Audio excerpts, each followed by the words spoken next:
மாலை வணக்கம் உறவுகளே. மீன் கட் பண்ணிக்கலாம். எல்லாம் டீ காஃபி சாப்பிட்டீங்களா? பாருங்கள், அயிலை மீன் காலையிலேயே நல்ல ஃப்ரெஷ்ஷு கடல் மீன். அயிலை மீன் வாங்கி மத்தியெல்லாம் வாங்கி எல்லாம் கழுவி கல்லுப்பு போட்டு வச்சுட்டு படுத்து நல்லா தூங்கிட்டேன். இப்போ குழம்பு தாளித்து விட்டாச்சு, அரைச்சி இப்போ கட் பண்ணிகிட்ருக்கிறேன். பாருங்க, எப்படி கடல் மீனும்போது நல்லா ஃப்ரெஷ்ஷாக நல்லா இருக்குது. பாருங்க, நல்லா ஐஸ் போட்டு கொடுத்தாங்க. நல்லா ஃப்ரெஷ் மீன் கொடுத்தாங்க. 160 ரூபா ஒரு கிலோ. சரி, ஒரு கிலோ வாங்கினேன். மத்தி அரைக்கலாம் வாங்கினேன். அதையும் கழுகி மசால் போட்டு பேட்டி வச்சுட்டு பொரிச்சு கொடுத்தேன்.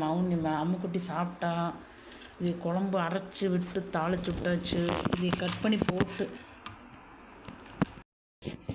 அரைச்சி தாளிச்சு விட்டாச்சு. குழம்பு கொதி வந்தாச்சு. இது கட் பண்ணி போட்டுட்டா வேலை முடிஞ்சது.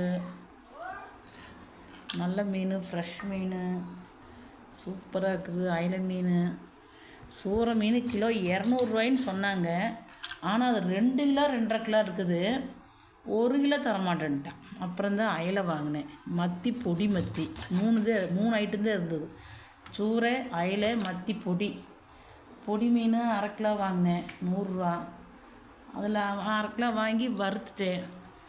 எங்கள் சோபிமாவுக்கும் வேணும். இது 160 ரூபா 1 கிலோ. இதில் 1 கிலோ வாங்கிட்டேன். அதில் 1/2 கிலோ வாங்கிட்டேன். பகுதி சோபிமாவுக்கும், பகுதி எங்கள் அம்முக்குட்டிக்கும். மத்தி அவளுக்கு ரொம்ப பிடிக்கும். அயிலை மீன் சாப்பிடுவா, சூறையும் சாப்பிடுவா. சூறை ஆனால் 2 கிலோ 2.5 கிலோ 3 கிலோ வந்தது. கொடுக்க மாட்டேன்ட்டேன். பாருங்கள், கட் பண்ணியாச்சு உறவுகளே. வாங்க, இன்றைக்கி எங்கள் வீட்டில் அயிலை மீன் குழம்பு, மத்தி மீன் வறுவல் சாப்பிட்லாம். வாங்க உறவுகளே. இந்த வீடியோ பிடிச்சா மறக்காமல் லைக் பண்ணுங்கள், ஷேர் பண்ணுங்கள், கமெண்ட் பண்ணுங்கள். புதுசாக இருக்கிறீங்கன்னா சப்ஸ்கிரைப் பண்ணிக்கோங்க. டாடா, பாய்.